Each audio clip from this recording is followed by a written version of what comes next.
Good morning, everybody, and welcome to this 7th webinar on avoiding errors in declaring personal costs in Horizon 2020. I hope you can all hear me well. My name is Manuel Romaris. I'm training coordinator for Horizon 2020 and for Horizon Europe. And we are here with several colleagues. Two of them are taking care of the technical part. That's Olivier Margan, who's taking care of the Slido part, and Emmanuel Krollen, who's taking care of the video sound part. In addition, we have two more colleagues from the legal department and from the auditors department who are going to make a short presentation of 20 minutes, legal part, and the most common errors, the auditor's part. And after these 20 plus 20 minutes, we will have more than an hour until noon. We'll have time for questions, so plenty of time for questions. You know that the questions will be through Slido. You have to connect slido.com or slide.do, and you have to introduce an event code. This event code is COSTS 2020, COSTS 2020. And I hope we will have time to answer all of your questions. So let's start immediately so we leave time enough for questions. David Mejuto is the first speaker. He's a lawyer in the department of the unit, the legal unit, and he's going to talk about rules for declaring personal costs. David, are you there? I am, Manuel. Thank you very much. Good morning, Perfect. Everybody. So the first turn is for me. As Manuel explained it, I work in the Common Legal Support Service, so the legal unit dealing, in this case, with Horizon 2020 Model Grant Agreement and all the implementation aspects of it. As Manuel said, the idea is just to give you a short introductory presentation because, well, if you look for us on the web or on the participant portal, we have regularly recorded and you can find this standard presentation in several versions, meaning from different speakers. So for those of you that have not had the occasion up to here to see this presentation, we'll go through it with the basic aspects of the calculation on personal costs. But we really want to be short on that point so that most of the time is dedicated to your particular questions and the issues that now or even after me and Sorin explanations remain not fully clear for you. Because indeed the objective of these presentations and these webinars is for you to fully understand how you have to declare personal costs in Horizon 2020 to prevent errors. Remember that whenever you made a mistake, if there is later on an audit and we spot it, you will have to reimburse the money back to the commission or the funding body, which is not a happy event, neither on the side of the beneficiaries, so on your side potentially, nor on our side, because we are also monitoring regarding the implementation of the framework program. And when many errors are spotted, it is supposedly that we are also failing in communicating properly and defining adequately rules that are simple to implement and that can prevent this type of errors. Just before starting, Manuel, confirmation is okay for the screen? No black box text, nothing. You see perfectly the presentation? All perfect. Thank you very much. Excellent. Good start. So let's go for it. For the next more or less 15 minutes, I'm gonna present you the basics of personal costs in Horizon 2020. We will not get into the details of every specific aspect. There is plenty of options in Horizon 2020, and today we want to focus particularly on those that are more common because these webinars are specifically dedicated to newcomers and persons who are not that familiar with our rules. It doesn't mean that if you have a particular question later on a specific case, perhaps even not treated here, if it is possible, we will reply on the go. If not, we will readdress you to the research inquiry service for the particularities. So, first thing that I need to tell you, well, we are speaking today about Horizon 2020. Over the time, there are different framework programs for research and innovation If those of you that have been connected with us for a number of years will possibly still remember the 7th framework program, which started in 2007, but which still a few number of projects are there ongoing or in closing phase or perhaps even being audited now. Then we have Horizon 2020, which is today's subject, which for the signature of grant agreements run from 2014 until 2020. And from now, 2021, we are already into Horizon Europe, which is the new research and innovation framework program. It does not mean, as you already know, that Horizon 2020 grants are over. In fact, even this year, there have been some reminding grants that are being signed, and those signed this last year will still run into 2020, 2021, 22, 23, and potentially even later. So what we are telling you today is not something that is part of the past. It's something that is happening still now, and that for those of you that are connected will last still for several years. But I insist, we will concentrate on Horizon 2020, not dealing with the other framework programs. And even within Horizon 2020, we are going to focus on cost reimbursement grants. You may know that there are other types of grants in Horizon 2020, like the Maria Sklodowska-Curie actions, which are based on unit costs, so on fixed amounts, in that case, per month. Those are simple, the calculation errors do not exist, and there is no specific risk for you making mistakes on those grants. So we are not dealing specifically with those type of grants.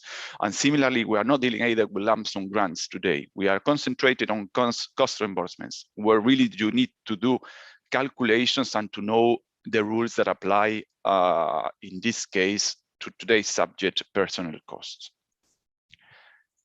So, first thing to know about personnel costs. Well, obviously, you need to know what are your personnel. So what type of costs you can declare under this category.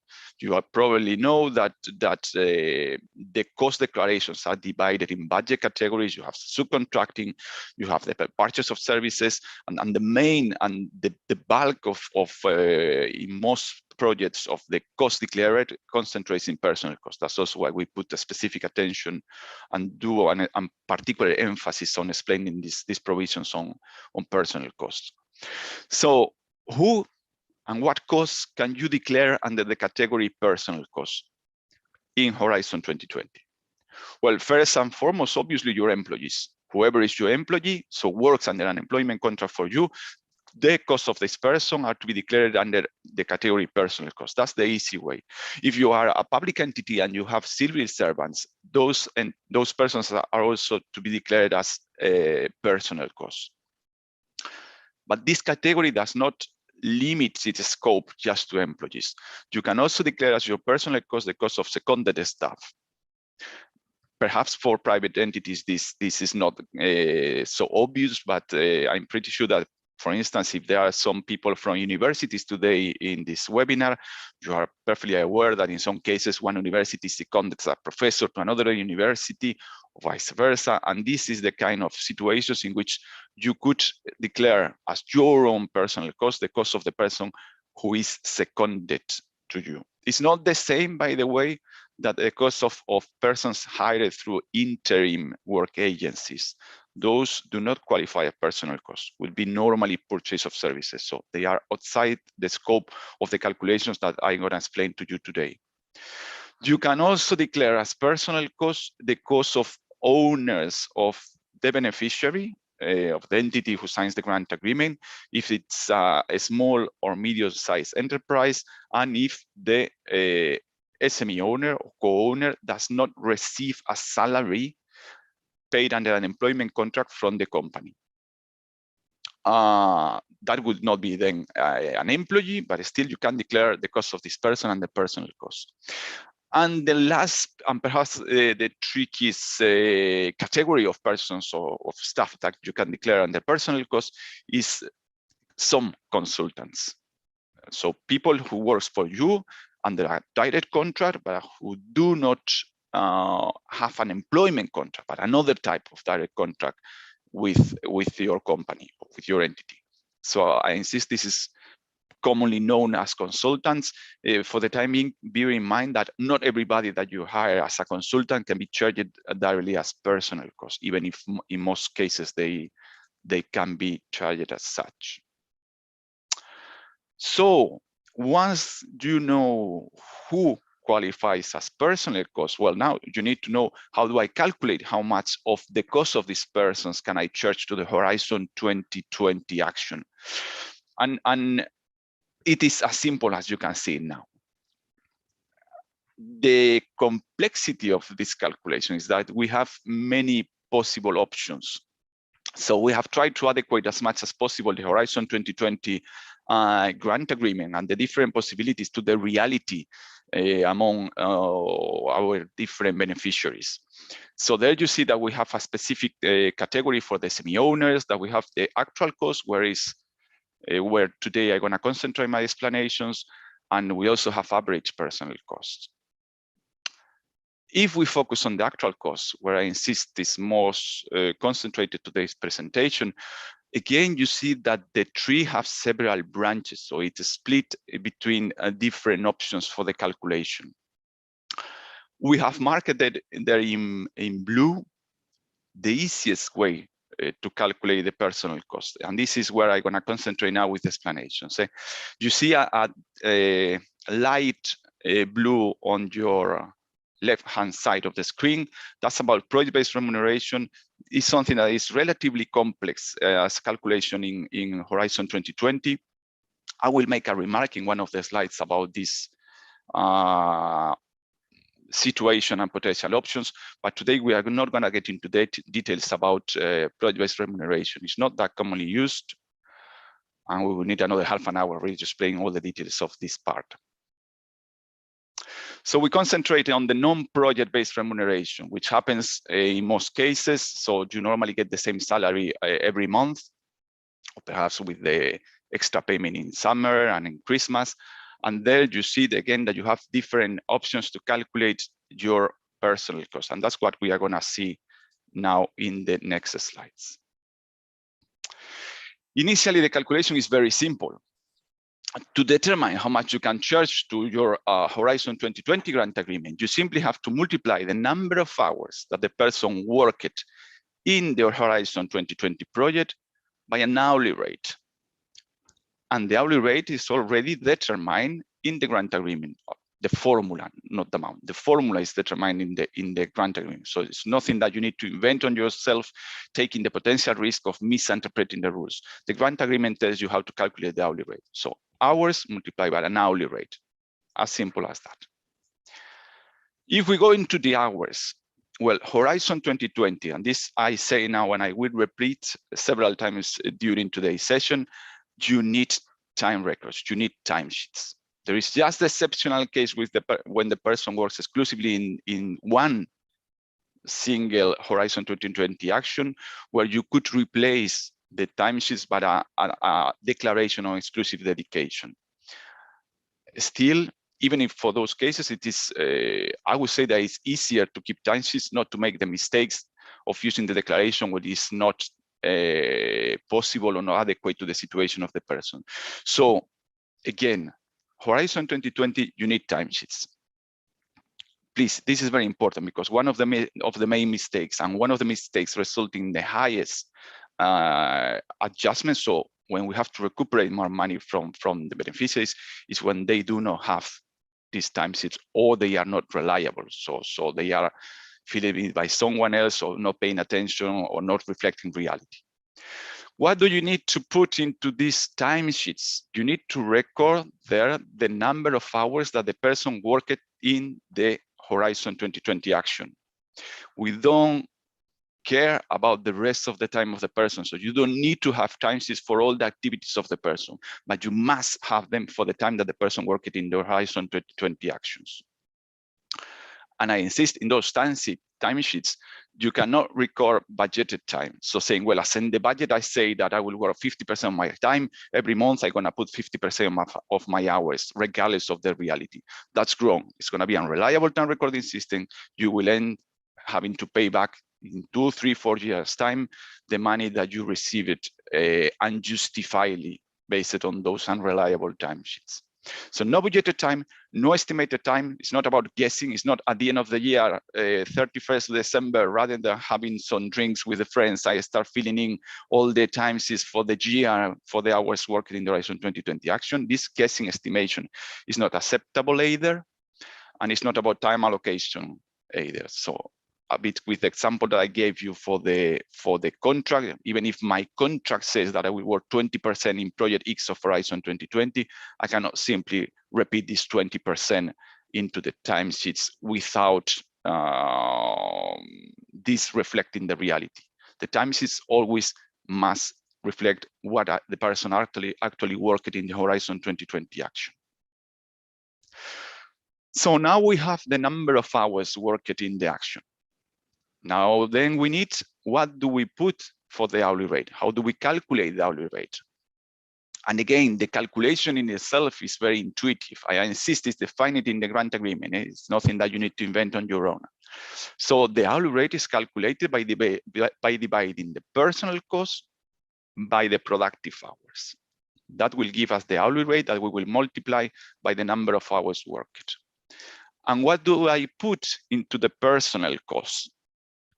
Well, I put first and foremost the salary of the person, the social security contributions, the taxes. And when I say social security contributions, are those paid by the person, so the amount withheld from the gross salary of the person, but also the social security contributions that the company pays or the entity pays. And the taxes and other costs that are included in the remuneration and that arise from national law, the employment contract. This is important because if you decide to make a gift, which is not justified at least by the employment contract, and you pay this to the person for whatever reason, this for us is not going to be considered eligible. It's what we call arbitrary bonus, and you could not include those into the personal cost. But whatever comes, as I say, as remuneration and from the national employment contract, you can put there into the calculation. And then we need to divide this personal cost by the productive hours. 3 possible methods. Remember our tree, indeed, the potential complexity is the several branches that split from the main part of the tree. One of these set of branches are the productive hours, and here you have 3 options to calculate the hourly rate. You may consider that the productive hours of the person in a year are 1720. That applies to everyone. You don't need to comply with any additional condition. So you may say any full-time equivalent in my company for the purpose of calculating the hourly rate Horizon 2020 has 1720 annual productive hours. If the person works part-time, you will do a prorata of if the person works just 6 months, you will also do a prorata of the 1720. This is the most simple approach and the most secure because the amount is fixed from the beginning of the productive hours. But you may not like this option, you might prefer other options, or you might have already your own usual practices to calculate the annual productive hours. So the grant agreement offers you 2 other possibilities. Calculating the annual productive hours of the person individually, so person by person, by a formula used to determine these hours, taking into account the annual workable hours, so the time that the person must work over the year, plus overtime minus absences, and this per each person and per each year. Or you might also have the option for standard annual productive hours if you already have a usual cost accounting practice to calculate the annual productive hours for your own purposes. It cannot be just for Horizon 2020, it cannot be just for EU grants, it must be your usual practice. As you see, these 2 options are subject to conditions. Some of them I have already explained it, and that's why we do not impose, but we strongly recommend, particularly if this is your first approach to Horizon 2020 grants, we recommend this first option, 1720 annual productive hours. So now we have one formula. We know the number of hours the person worked. We have calculated the hourly rate, but how many times do I have to calculate the hourly rate? And the general approach, the most straightforward and the most simple, is the annual hourly rate. So means that for each person, I will calculate once per year the hourly rate, and that hourly rate would apply to all the hours that this person worked in the Horizon 2020 action during the year. To calculate the annual hourly rate, of course, we will divide the annual personal cost by the annual productive hours, and that's it. We have a specific situation there because this calculation is always to be done per full financial year. And you know already well that the reporting periods do not necessarily match the financial year. So for the months at the end of the reporting period that run between the end of the last closed financial year and the end of the reporting period, so imagine that your financial year matches the calendar year. In that case, if the reporting period ends in March, for instance, from for January, February, March, as the financial year is still ongoing and it's not complete, you would have to use the hourly rate of the last closed financial year, which means that's true that if, for instance, I have a salary increase in February, that salary increase will not be reflected in the hourly rate that I can charge to Horizon 2020, to this Horizon 2020 grant in these first 3 months of the ongoing financial year. So this, as I said, is the most straightforward, the most simple, and the approach that requires less calculations. But you may also, if you want, opt to do the calculation per month. So rather than calculating one annual hourly rate, you may calculate a monthly hourly rate. So 12 times in each year. For January, one hourly rate. For February, another hourly rate, etc., etc., etc. It's possible.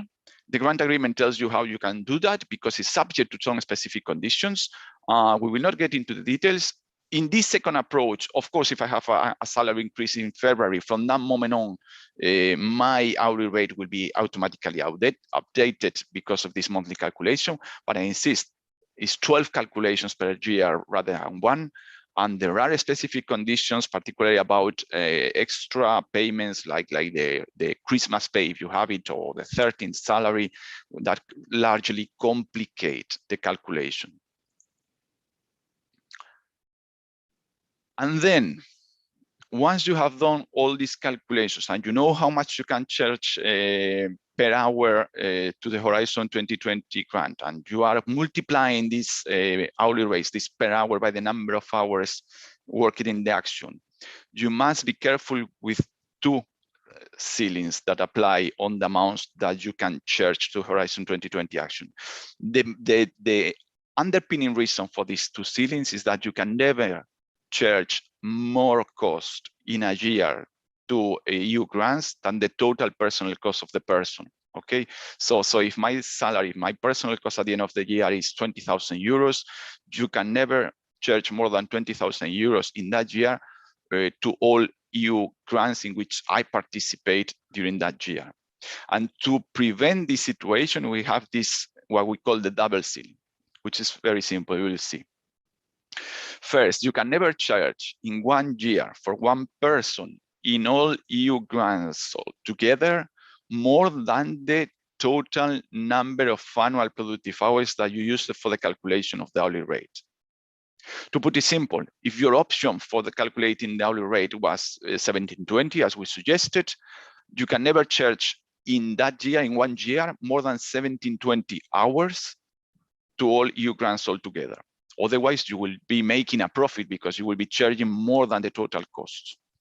And in reality, the second ceiling of this double ceiling reflects the same approach, so that you need in any case to verify that whatever the calculations you did, because not all EU grants follow the same approach as Horizon 2020 for the hourly rates. So you need to check that overall in 1 year, you did not charge more personal cost for one person than the total personal cost for that person in your accounts, in the beneficiary accounts. So the basics are very simple, I think. Never declare more than the total cost of the person. And after all this, you might be particularly if you're a newcomer, you might be worried about, well, isn't there a risk of mistakes on all these calculations? Even if I make the right choices, will I do the right maths, and will I be able to quality trace all the ceilings and details and specificities of the different options? Well, to help you preventing these possible mistakes on the calculations and the ceilings, etc., we have developed a personal cost wizard, which is an IT tool in which you will encode the basic data of the person, and the system will calculate what is the eligible cost of it. So you will not need to take to be worried about if I did the calculations right or about the ceiling. It's going to be automatically calculated by this IT tool assistant. What you see there in the screen is the entry point to this wizard. Because it's not mandatory, it's optional. You want to use it perfect, it's there for that. We really believe that it's a helpful tool for most beneficiaries. But if you prefer to do it on your own for whatever reason, you are not forced to use the wizard. So if you want to use it there, you can see how to get into the wizard at the time of your cost declarations. Unfortunately, we don't have the wizard independently working from the cost declarations. You must be at the moment in which you are encoding your costs in the reporting, in the financial reports. Very quickly now, just a few words about special cases. Remember that I told you at the beginning that I will not speak today about this project-based remuneration, but I want you to be aware of what is the situation in which you need to pay specific and special attention to the provisions on project-based remuneration. This is a case, especially in which, for instance, we have a beneficiary who tells us that I want to pay more to the employees than the normal salary for working in this grant, which we consider prestigious, the Horizon 2020.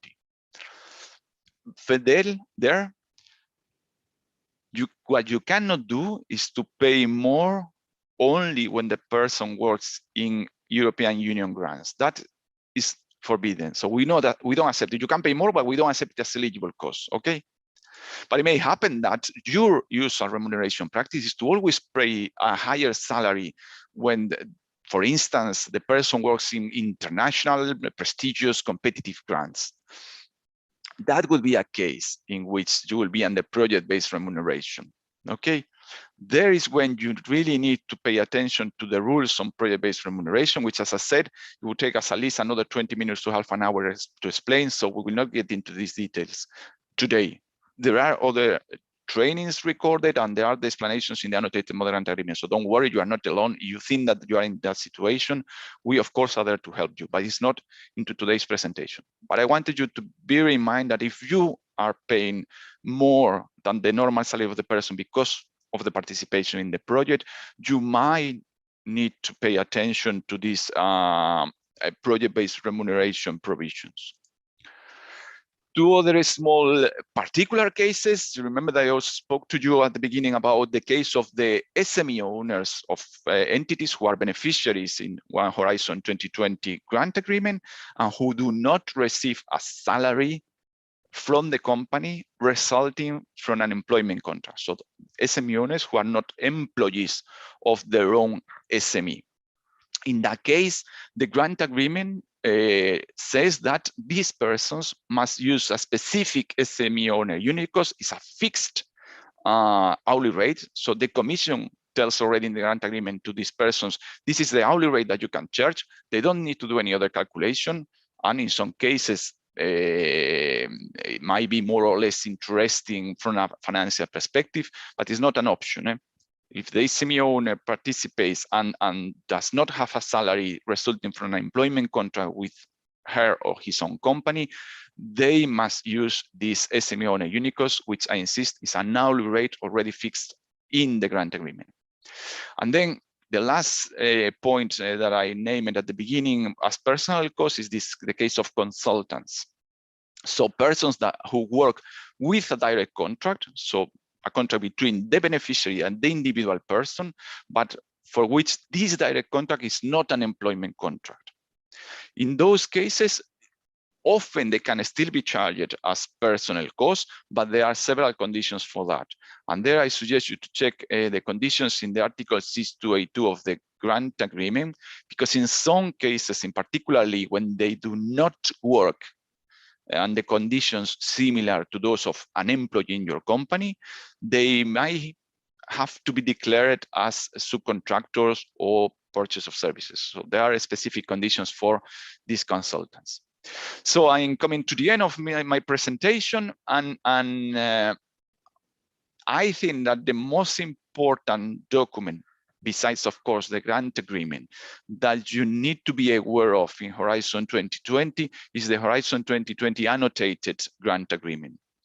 In the annotated grant agreement, you have detailed explanations and examples for every single article of your grant agreement. So you do not necessarily need to know it by heart, but certainly you need to be aware that the document exists. You have the link there, it's available in the participant portal, and you need to be aware that whenever you have doubts, and certainly before reporting costs, it's good to have a look on the explanations and the examples that are offered there in the annotated model grant agreement.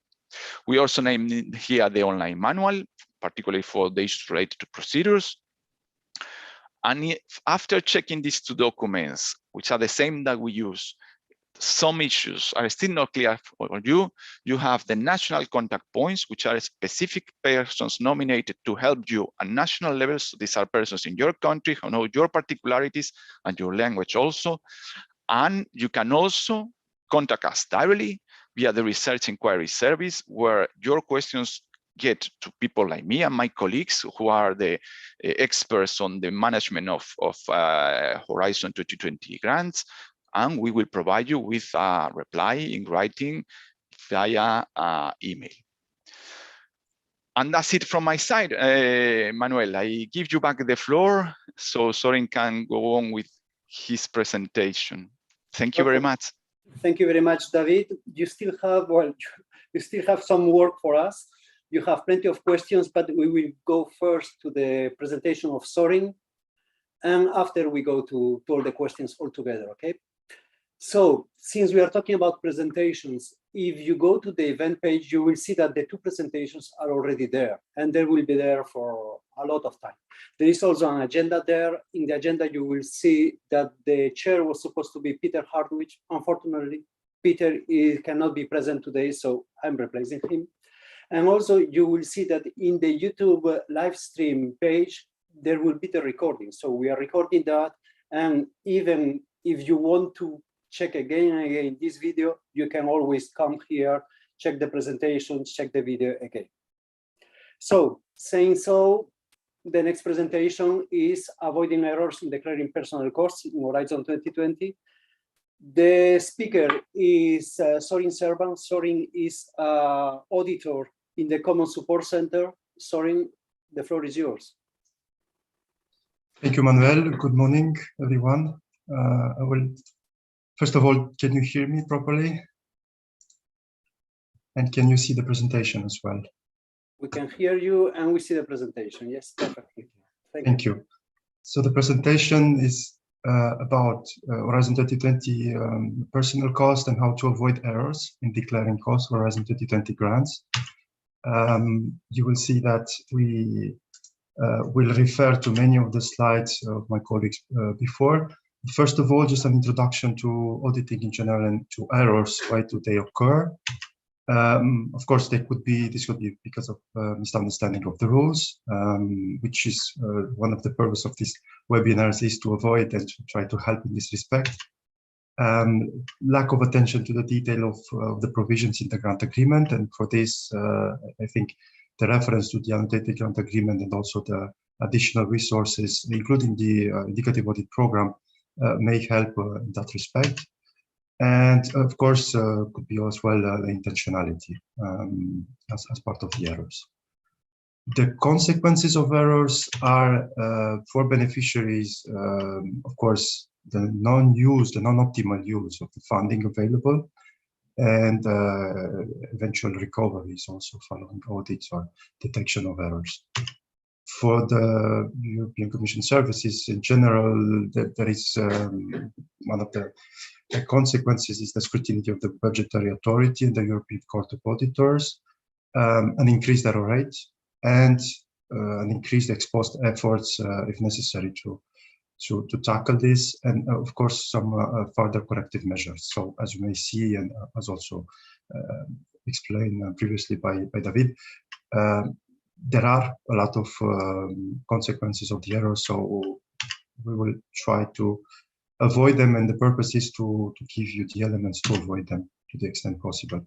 Now, for the granting authorities, the calculation of the error rate, just for you as in a nutshell, is done based on a calculation, of course, based on the population of financial statements paid, and based on which we draw a sample, a statistical sample, and on this sample and based on the audit results, we will calculate an error rate, which is basically the sum of the total negative adjustments divided by the sum of the sum of the audited amounts as drawn by the sample.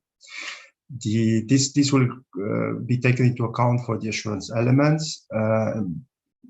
One of the purpose is to assess the legality and regularity of Horizon 2020 project payments. Is done through the audits, and to, of course, keep at an acceptable level the residual error rate. The overall general control objective of Horizon 2020 audit strategy is to get the residual error rate as close as possible to 2%, without necessarily expecting to get it to have it under 2%. Okay, that's the general objective. Now, to go into the substance of the presentation about personal cost, about the main detected errors of personal cost, of course, one of the main errors that we see is the incorrect productive hours calculation, as explained previously by David. And we have 3 options to calculate productive hours. One of them, which is the recommended one, 1,720, does not have an error, any error as such once it's used. However, for the other 2, we may have error calculation because there are some conditions to be fulfilled, and they're not always implemented or calculated according to the model grant agreement and to the annotated grant agreement. Regarding the remuneration cost, the cost, so the cost included in the hourly rate calculation, the upper part of the equation, should refer always to actual cost, to real cost. So as soon as they are estimated or calculated using other elements and not the ones that are registered, booked in the accounts for each person or for a cost category, depending on the methodology, we may have an error. So please pay attention to the actual nature of the cost of the calculation of the hourly rate. Then you saw that we have the hourly rate, and we have as well the number of hours multiplied by the hourly rate to obtain the personal cost to be claimed in Horizon 2020 action. Now, the time worked on the action should be correct, meaning it should reconcile with the timesheets, which are reliable, and have exactly the same number of hours. If this is not the case, then of course we have errors there, and there are quite some errors identified by the audits. So please check and double check when submitting the financial statements that the number of hours claimed for Horizon 2020 is correct, meaning reconciling with the timesheets and also in agreement with the grant agreement concerning the reliability and the number of minimum conditions to be included in the timesheets. Other issues could be, for example, as I said earlier, always linked, of course, to the time recording, for example, the unreliable or the missing timesheets. So, as also David said earlier, if we don't have timesheets, which is a requirement of the grant agreement, we will have to calculate an error in that respect. A kind reminder of this, what I was explaining visually about the calculation of the personal cost. So Number of hours worked should be correct in line with the timesheets based on a time recording which is reliable, respecting the minimum conditions. And the total personal cost should be calculated as being the basic salary, which is called here BS, basic salary, social security contributions of the employer, because those of the employee are already included in the basic salary, and eventual add-ons provided they are eligible and specifically they fulfill the eligibility conditions in the grant agreement. And there are many details about this. And this should be divided by the total productive hours, meaning option 1, the fixed number of hours, option 2, individual productive hours, or option 3, productive hours calculated at the cost category level or at the level of the entity. So what we call a standard productive hours. And this calculation is the hourly rate. The second part of the calculation is the hourly rate, the so-called hourly rate, which can be also translated into personal cost divided by productive hours. Okay. So this is just to see it a little bit further in the calculation visually. Now, an important element is to make sure that the time recording system is, so we refer now to the first part of the equation, the hours used for the calculation of the personal cost. So the time recording should be consistent with the human resources records, meaning the absences, the other elements from the human resources records, reconcile, of course, with the timesheet. So in order to give additional assurance to the auditors that these are indeed actual and real. And then they are properly dated and signed, which is one of the minimum conditions to be respected for timesheets. And they are not in excess of the full-time employment. This refers to one of the last slides, I think, of the presentation of my colleague earlier, concerning this so-called time double ceiling, meaning you cannot claim more cost than you actually booked in the accounts, and you cannot claim more hours than actually worked by the person in total during the year.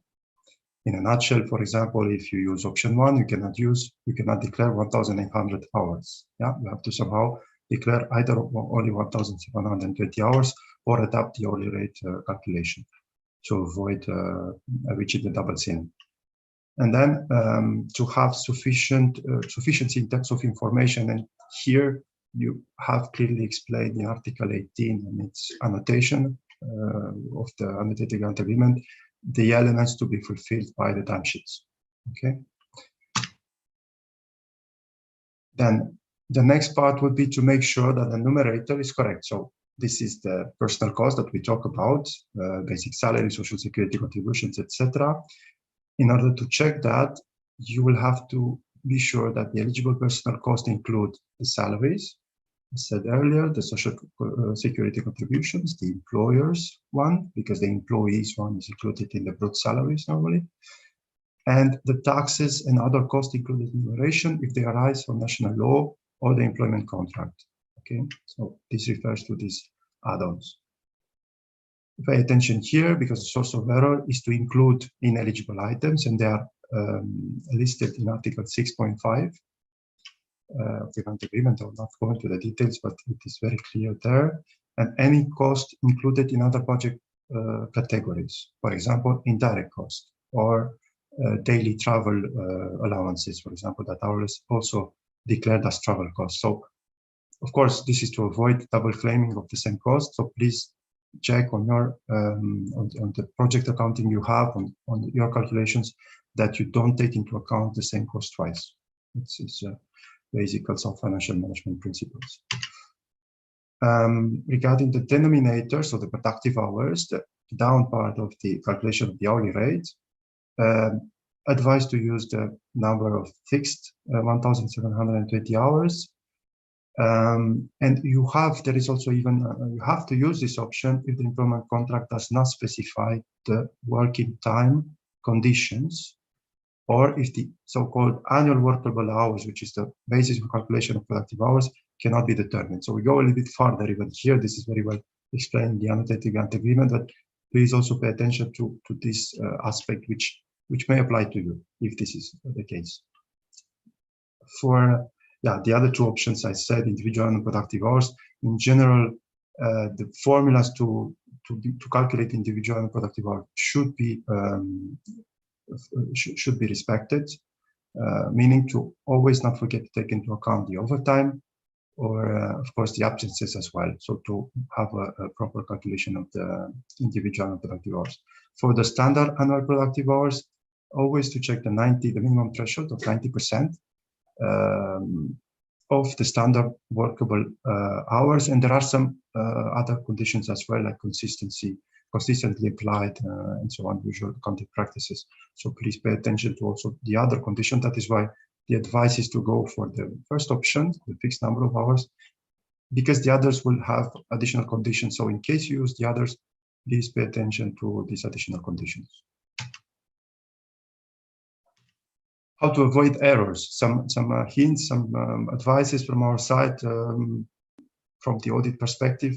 The time charged to the project should be correct. So correct means in line with the timesheets, in line with time recording system if we have an electronic one per project, of course. So please pay attention to the number of hours, which is not necessarily captured in the accounting, in the general accounting, but rather in the project accounting or in a time recording system, which is electronic. So please ensure that this is okay, this is correct before submitting the financial statement. Please ensure that the timesheets, the time records meet the general agreement conditions. These are well explained in Article 18 and its annotations. Please also ensure that the remuneration and the numerator, the upper part, the basic salary, social security, etc., are correct, meaning that if you have an individual calculation, those will reconcile with the annual salaries of those persons which are booked in the accounting. You normally have either an annual declaration to the social security authorities, or you also have, of course, in the pay slips, in the payroll department, or depending on your structure, you always have the actual amount of salaries paid to the person. So this should reconcile with the ones used for the calculation. And of course, the productive hours in the denominator are correct. If you use the fixed option, please just pay attention to the mandatory use for cases where the workable hours cannot be determined.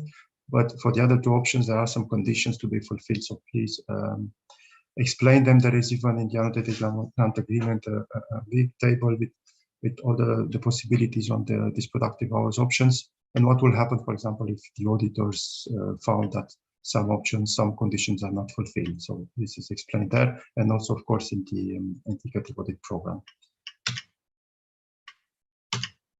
Further, of course, the personal cost formula reconciled. So we still find and we still have issues of arithmetical accuracy and discrepancies between the accounting, the breakdown of costs provided for the audit, and the financial statement declared. So yeah, unfortunately, this is always could be an issue. So please just ensure that all this is calculated properly and there is no reconciliation issue. The transaction listing, of course, of the transactions that you extract from the accounting is reconciled, of course, with the financial statement declared for the Horizon 2020 action.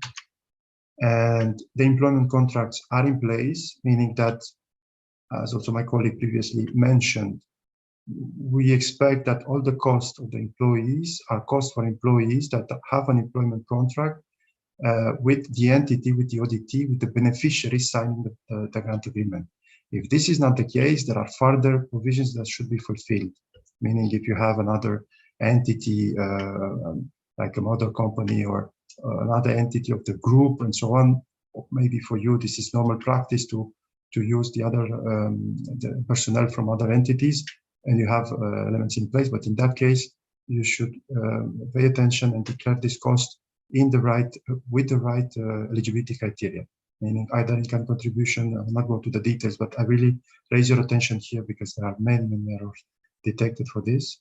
And also, if you are an SME and the owner works for the project, as also said previously, he should use, it's mandatory to use the unit cost, the Marie Sklodowska-Curie unit cost foreseen by the grant agreement. If there is another amount, there will be a calculation of an error term. The same for employment contracts or costs declared for persons that are not working for the entity, for the ODT. Then we have some further details to be taken into account: consultants, for example, direct contracts, and so on, and in-kind contributions. So third parties that will work or will provide personnel should be treated separately, and there are the rules are very clear in that respect. So this refers really only to the case where a person works for the ODT, for the beneficiary, has an employment contract with the beneficiary, and calculates a salary. For other cases, please have a look in the annotated grant agreement. Exchange rate, of course, we shouldn't forget that for those entities and beneficiaries that do not have accounting in euro, they should pay attention to the stipulations about the exchange rate to be used, which is very clearly given by the Horizon 2020 grant agreement. Of course, before you test the button, please have a look at all this. This is not an exhaustive list, of course, but let's say these are the main elements to have a look, especially when we look at personnel cost in general, in particular, sorry. Thank you. And I will also mention that we will add, because I made mention to the indicative audit program, but I didn't add it. It is not in the presentation. We'll add it also in the Thank you very much. Sorry. If it's not already the case, and also in the. Thank you, Anna. Sorry for cutting you. Thank you very much for your presentation. We have already plenty of questions, so I'm going to ask Olivier now to put these questions, at least the first ones, the ones with more likes, on the screen, so we can start with them. And here it is. So the first question, Christina Merget, it's about the information in the timesheets. Do they need to put actually the reason of the absences, for instance, sickness, holiday, or other? I think that's more for you, David. Half and half.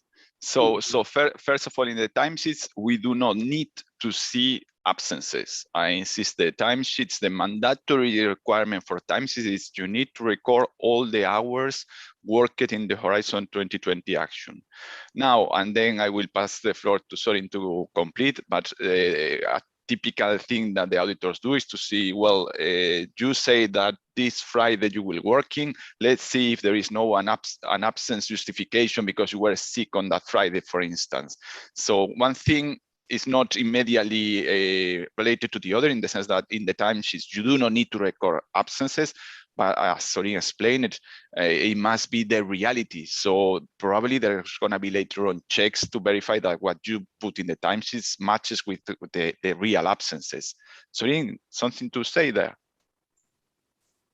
You said it very well, David. I just want to maybe add that there is no requirement as such to have the absences, but it's up to you how you manage your on-time economic system. It's just that the hours that you have there, what we will check within the audit is to ensure that this is not contradicting the HR resources or other elements that we have regarding the time recording, for example, the travel and so on. If you mention, for example, an absence and then we see a travel for the action on the same day, then we may have doubts, and then we will have to ask for alternative evidence to see what is the reality. So we are looking for the reality, and we need some elements. So as a best practice, I would recommend to keep it there for your own reconciliation. But once again, this is not a requirement of model grant agreement as such in the timesheets. Thank you.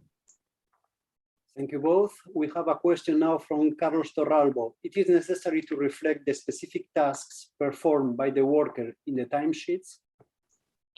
Well, what we ask indeed is that there is a reference to the work package and to the action task. It's not about that description. It's when, from the beginning, you have financial reports and technical reports, okay? In the financial reports, you calculate the cost, and to calculate the personal cost, you need the number of hours. In the technical reports, where you explain what you have done, you need to report the number of person months, for instance, under the use of resources. So somehow you need to keep trace of how many hours you worked in a work package in order to be able to declare in your technical reports how many person months you dedicated to that work package. So indeed, one of these minimum conditions in the timesheets is that you need to keep there a reference to the action task and or the work package as detailed in Annex 1. But I insist, it's not a descriptive of everything that I have done. It's really to make this link between the hours and the activity, the work package in which the person worked. One reference: if you have a time recording system of your own, it's likely that your time recording system does not keep trace of these work packages or activities. You may have something in parallel, but with the same level of accuracy. I mean, you may rather than converting your already well-established time recording system, adding this, that might be difficult. You may have in parallel another records to keep trace of the time dedicated to each work package by each person. Meaning that the fact that it's not in your usual timesheets does not automatically invalidate the timesheets. That's my message. Thank you very much. Next question is from AM. When an employee actually works on a project more than 1,720 hours, it is okay for using for the PM calculation, the 1,900 in this case hours per year actually work, but claim a cost for a maximum 1,720. Yes, the conversion of the hours into person months for these technical reports is you do it as in accordance to your usual practices, so mostly the way that you prefer. So theoretically, it's possible what you say. Now, it will always create a kind of discrepancy between the time declared in the financial reports and the person month declared in the technical reports. But it's not huge, and in the worst scenario, you might have a request from the project officer asking why this difference. So yes, you can do it. It's possible to do it, yes. Okay, thank you. In COVID times, some governments were giving subventions if people stay at home. Does this have to be deducted from the yearly cost, or it is enough that the person did not work on those days? That's a tricky question because the whole story about COVID is tricky. General concept: whenever you get money refunded by your government, national security system, or whatever, it diminishes your costs. So it's like if I mean sick and the social security pays my salary for 6 months, okay, these are not costs for the company, these are not costs for the beneficiary. So if my salary was 50,000 and I got 20 from the government, for the calculation of the hourly rates, I just can consider 30. That's the basic idea. Now, in the question, there is no details, and please don't send me the details. So details about what type of subventions. If it is really reimbursement of the salaries, will be mostly in this situation. Now, for the hours, there is a specific frequently asked question published in the portal. So even if you go through Google and you type Horizon 2020 FAQs COVID, you will get to one question in which we explain what you can deduct of the time that the person could not work because of the COVID. I think that the best there is that you check the frequently asked question in the portal, and if you still have some doubts, you come back to us via the research inquiry service, for instance, because it's a bit complex to explain it right now. Just one reference. Remember, we have been suggesting you the 1720 because it's the simplest option and it's the most secure. Nothing is perfect in life. The downside of the 1720 is that you cannot reduce the 1720 because, for instance, absence due to sickness. So even if I'm 3 months sick, unfortunately, my annual hourly rate is still going to be calculated using 1720. Only parental leave can be deducted, maternity leave, parental leave. Any other absence cannot be deducted. So it has an impact in itself. We made on those bases a specific explanation covering absences, not teleworking, real absences where I could not work at all because of the COVID crisis. So I suggest you to check on the frequently asked questions in the portal for this COVID working time. And in case of doubts, you come back to us via the research inquiry service. Thank you. Provided the salary, the total salary is the same, can you include 2 juniors instead of 1 senior to cover 1 person month? I don't understand the question. So first, there are 2 things. Using juniors instead of seniors. Well, in principle, there is no big issue about that. But when you make the proposal for the grant agreement, normally you make a description also of the key staff who will participate in the project.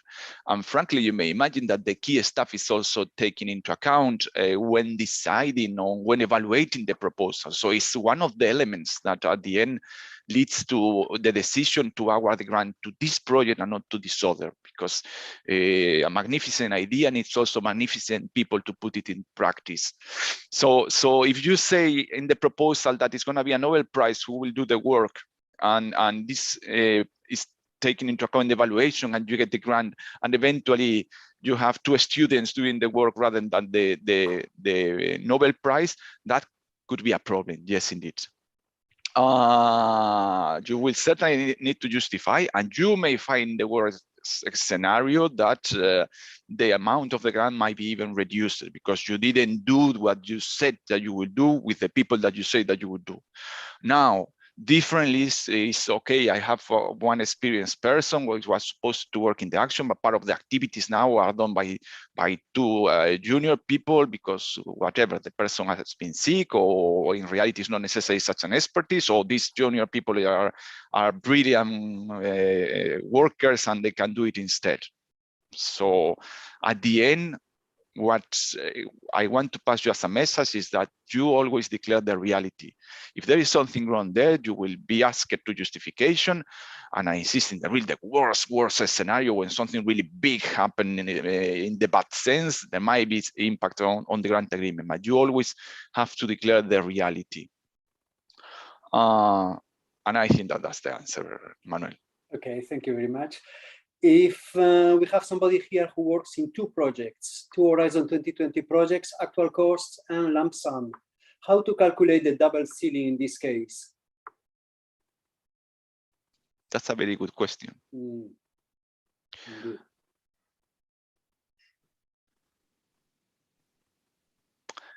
I think, Manuel, I don't know if any other colleague is there connected, but from my side, this question, this question exceptionally, we need to see it precise and reply in writing, because I don't want to risk now saying something inappropriate. The calculation of the ceiling is on the actual, is on the actual personnel cost. Also, I mean, in the actual cost grants.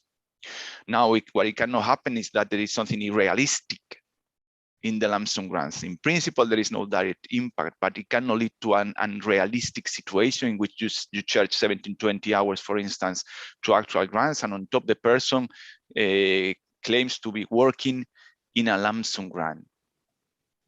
So immediately there is no impact on the ceiling, but in the extreme cases, you might see a grant reduction if what you say that happens is not actually possible. And I don't know, sorry, who sent the question, but if we don't have the contact details of the person, I will really suggest this person to also send the question through the research inquiry service. So like that, we will give the details rather than this general concept, the details on how the impact will play. I hope it is okay, but we cannot get into more deepness in this context of the webinar. Thank you. Rasa, please, if you can send this question to the ES service, sorry. The link actually is in the, it's in the slides. So you will apart from the easy access through the participant portal, also in my last slide is the link to the research inquiry service. And like that, you will get the details specifically in reply rather than this general principle. Thank you very much. So the next question is from AM. H2020 project started in 2020. It is possible to switch from individual annual productive hours to 1720 from 2022, new financial year. Yes. What are the formal steps for that? Yes, you can switch with the change, for instance, in the financial year, you can switch from one option to the other. That's not a problem. It's possible. You just need to apply the option consistently within the financial year. So, I mean, it's not even mandatory that you have just one single option. It's possible, and we have seen cases in which for a certain staff category, the beneficiary uses 1720, and for another staff category, they use the individual annual productive hours. I remember a case in which they say for the statutory staff, it's going to be 1720. For contractual staff, people with short-term contracts, we are using the individual annual productive hours for more precision, you see. So even that is possible. What you cannot do is having an option applied cherry picking. Remember my example of the person who is sick. Remember that I decide that for all my staff, I will use 1720, but then unfortunately I have a person who is recurrently sick over the year, and then I say, I'm losing money with this person. This one I will move out from 1720 and I will calculate individual. No, that is not possible. It must be consistently applied. From the moment that it's consistently applied, at least per group of staff, you may have different options for the annual productive hours, and from one financial year to the other, you may change it, as in your example, from the individual to 1720. No problem. Just remember this consistency over the financial year, and there are no formal steps. You don't need to communicate it to us. You just simply in 2022 start your calculations for that financial year using 1720, remembering in a consistent way, and that's enough. Very simple. Thank you. So we have here somebody who's working 1607 hours. Do we have to ask staff to work up to 1720, even if it's not foreseen in their contract? No, of course not. Of course not. Good. Now, we haven't had the question now of why there are different options. Because initially, when we started preparing Horizon 2020, we only had the first one, the 1720. Then we had the request from really big entities saying, well, we already have our usual practices. We want to calculate it in our way. And then we came with this standard annual productive hours, which is based on the usual cost accounting practices of the entity.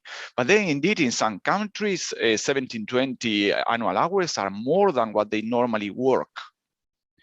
The result here in your case is that you will divide the annual salary by 1720, but if the person can never work or contractually does not work more than 1607, well, you actually can never charge. You may say that you are slightly losing a few euros because having to divide by 1720 and then multiplying just up to 1607 because it's the maximum number of hours that can be worked. I assume that when you say declared in timesheets is because this is the limit of the number of hours that the person can work. So that's why we have the individual annual productive hours. In many cases, it's not really interesting to do the move because the financial impact is very limited and the risk is too high to compensate the situation. Some people, some beneficiaries say, well, I want to squeeze the last euro out of the grant and I will move into individual calculations for all my staff. So I have the hourly rate reflecting the working pattern of the specific person. That's fine. Now, in any case, you always declare the number of hours that the person actually worked.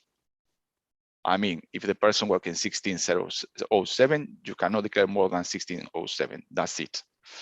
And of course, you don't have to force the person to work more hours if it is not possible, and the other way around, because in many countries, they actually work more than 1720. So you don't have to send the people back home when they reach the 1720 on 15 December saying, well, now it's done, you can rest home and you don't need to work. It's just about the calculation for Horizon 20. So you have the real situation and you have the formulas that you need to apply for the calculation of Horizon 2020. Voilà.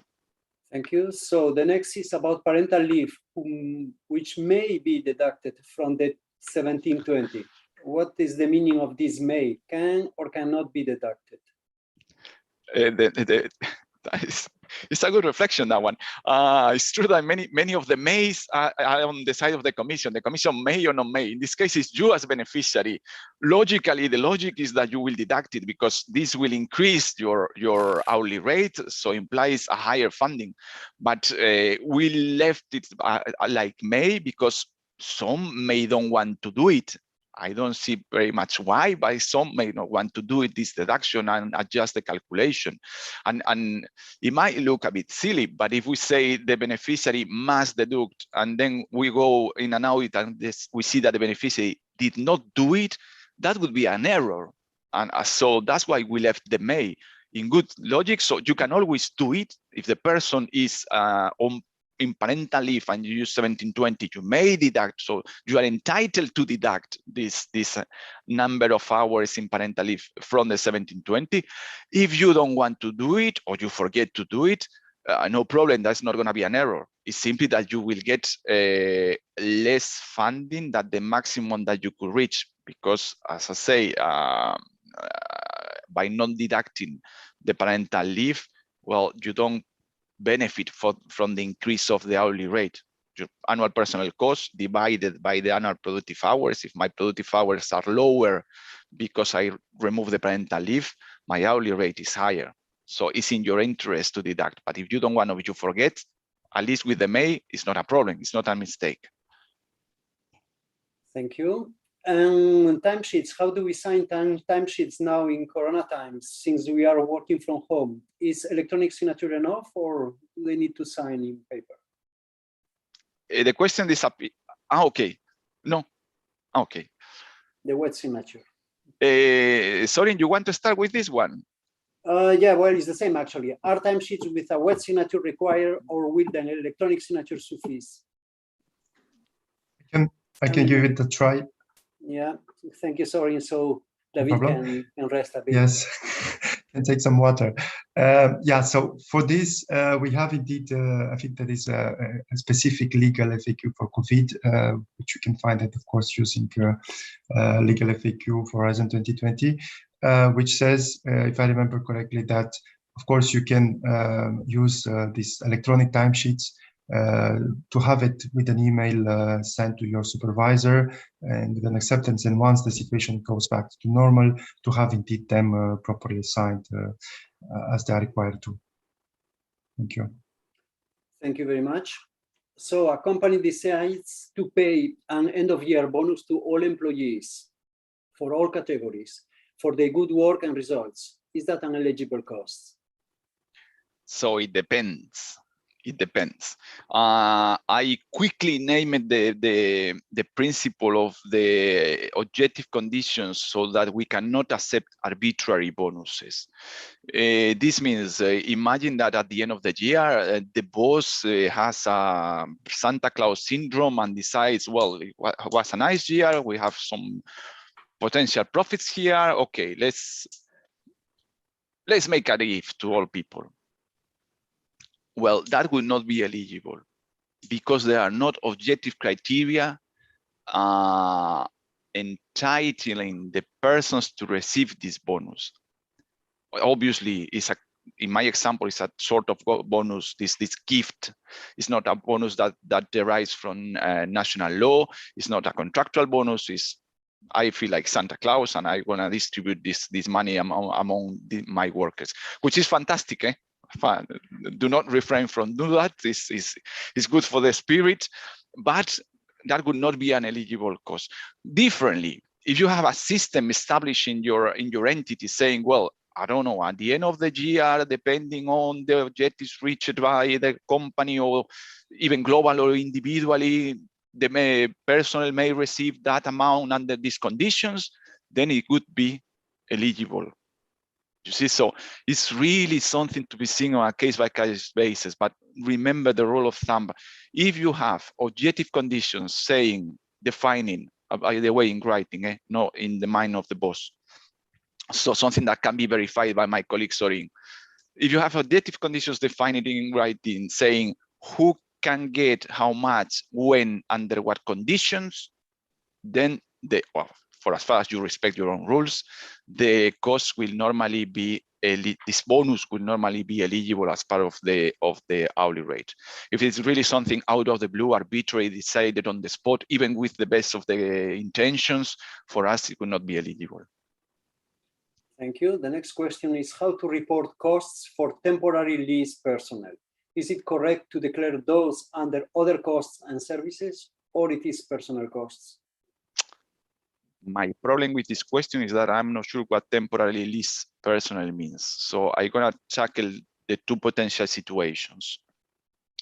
If temporary lease means that I go to a work agency and I tell them, look, send me something to work with me, and I pay this work agency rather than the person. It's the work agency who pays the person, and the person comes to work for me, but hired by this work agency, which with I have a contract, then it's not personal cost. That would be normally under purchase of services. I keep the normally most of the cases would be under purchase of services. Only very, very extraordinary, it could be subcontracting. It could never be personal cost if it goes through another company like an interim agency, a temporary work agency, or however you want to call it. So with an intermediary who hires the person. Differently, because then then this company invoices with a commercial, it's their commercial activity to lease or send to work these people to the final client. Differently, if it is a secondment, and I gave you the example of the universities, frankly, the typical is in public entities. In several countries, it's also possible in private companies, but it's rather unusual. So if this secondment, when there is a secondment agreement for me, I'm still hired by this university, but now I'm seconded and I'm gonna work.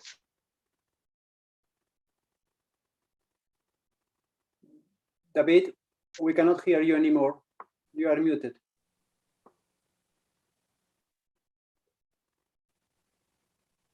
No. We have a problem here with David. I can try. Yes, I can try to take over. I think, yeah. Okay. I reply to the question eventually. So, David, what is referring first to the temporary, say, what is called also in the annotated grant agreement, temporary work agencies, which should not be considered as personal cost, but rather as other direct cost or purchase of services. And then for the other situations are, for example, seconded personnel, for which they, under certain conditions, they could be considered indeed personal cost. Okay, this is the second part of the reply. So it really depends what temporary lease personnel means in this situation. If this is about a temporary work agency, then yes, this should be declared as other costs and services and not personnel. If there are other situations like secondment personnel, or even borrowing from one mother company to another company, then these costs could be declared under certain conditions, for example, in-kind contributions and so on. So we did really, yeah, to pay attention that temporary lease personnel, I mean, this is a reply depending on what temporary lease personnel means. Okay. Thank you very much. You are back, David? I hope so. Yes. Apparently the problem today is that I'm in the office, so I'm having troubles in the office, which I don't have at home. But you should be at home then. Okay, let's go to the next question. In a 6-month project, I can charge in total half the 1720. That means 860 hours. Can I charge more than 143 hours in some month, or I must all 6 months charge maximum 143 hours each? No, the limit is not per month. So you may go beyond the 143. The limit is calculated on annual basis. So it's 1720 over the whole year. So to be even I would say even more, you say that the project is a 6 months project. You could even be over 860 for as far as the contract of the person continues. Differently, if the contract of the person is for 6 months, you will be limited to 860. But if the project is for 6 months, as the capping of 1720 is to be verified over the whole financial year, you could even go over 860. So we certainly do not put a ceiling per month. So you can go over 143. Now, in some extreme cases, our auditors see people saying, well, I work at 300 hours in the month. Well, that's extremely suspicious, if you see what I mean. So be realistic, be true. But yes, you can go over 143 hours per month. Thank you. The next one, if I am within the budget, can I request more hours than the person months I have in the grant agreement? I presume that with the person months in the grant agreement, we mean in Annex 1, which derives from the proposal. Whatever it is in the budget of the grant agreement, in the Annex 1 of the grant agreement regarding resources, is an estimation. So in the same way that I told you at the beginning, you cannot use the estimation in the budget to fill in your timesheets. Okay, this is exactly the same. What you said that you will need as working time, 10 person months, that was what you estimated before starting the work in the action. Later on, you must report the reality of it. If rather than 10, you needed 20, you declare 20. What will happen likely is that the project officer will ask you, well, to say 10, why is needed 20? I'm sure you will have the reasons there underpinning justifying this situation, you see? And of course, we will never go over the total maximum grant amount. So if for your grant, the whole consortium, there was 2 million euros, even if all of you declare double of the number of hours, we will never be able to pay more than this 2 million euros because this is what we put aside for your project. So we will never go over that. But you declare the reality, perhaps in your specific grant, you needed 20 person months rather than 10, and someone else, rather than 50, just needed 30, and you may still get even funding for this extra 10 person months. So it's really depending on the situation of the whole consortium of the different beneficiaries. So the rule is and remains, you declare the reality of the hours, regardless of what it was in the budget.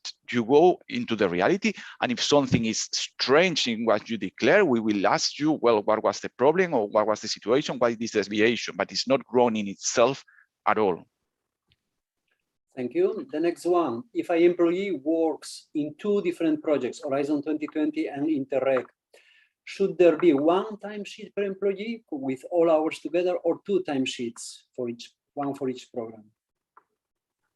I think the auditors have a preference, and I will leave this to Sorin. Obligation is no obligation to have it together, but Sorin, there is a preference. Indeed. So thank you, David. As a best practice, and in order for you to be sufficiently prudent and to avoid any further discussions during an audit, it's preferable to have everything together. This allows you to also reconcile, of course, and detect any inconsistencies between the 2 timesheets.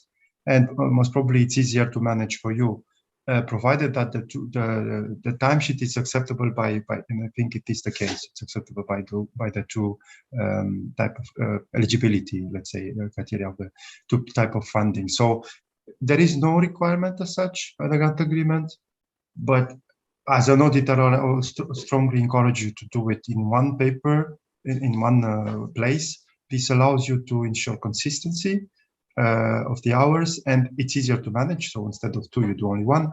And it's really, I think this is what as a best practice, what happens with many beneficiaries is really try to keep everything together and avoid multiple sources of information, which can create inconsistency later on and errors.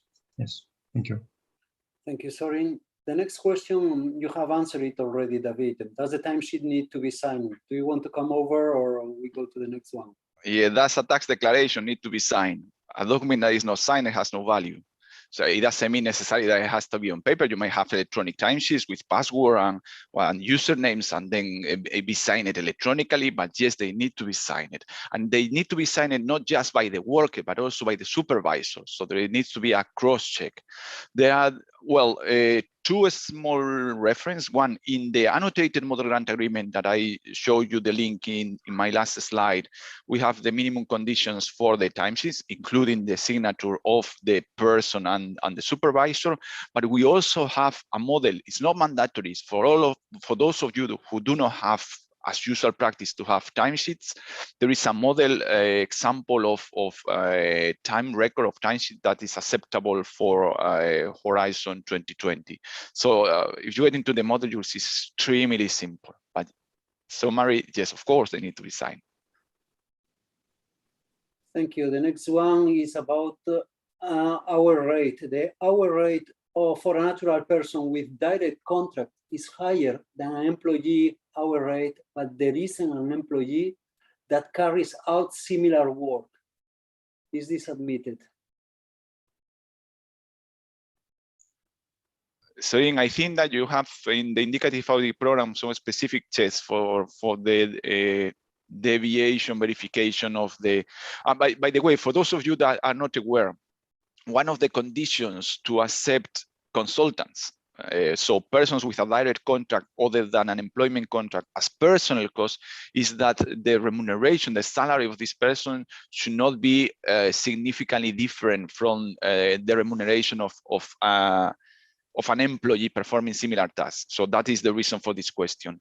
Sorin, I try, or if you want to go for the indicative for the program, perhaps what you prefer. I can try to, I don't, or you can go ahead. I don't remember exactly the details for this question. So yeah, and I will check in the meantime. Okay, no, perfect. Basically, we say, let me read the rule exactly. The cost of this consultant should not be significantly different from those of personnel performing similar tasks under an employment contract with the beneficiary. Of course, it doesn't happen always that the beneficiary has a person, an employee performing similar tasks than this consultant. Well, typically they don't have it. That's the reason why they have consultants. So we try to look then for reference either within the same company. So if it's a big company and there are similar posts, we see that there is no huge differences in the salary. And if there is nothing there, we may also have a look to the normal standard working conditions for a similar employee in that country, in that type of organization. But this is really not all €1 to €1.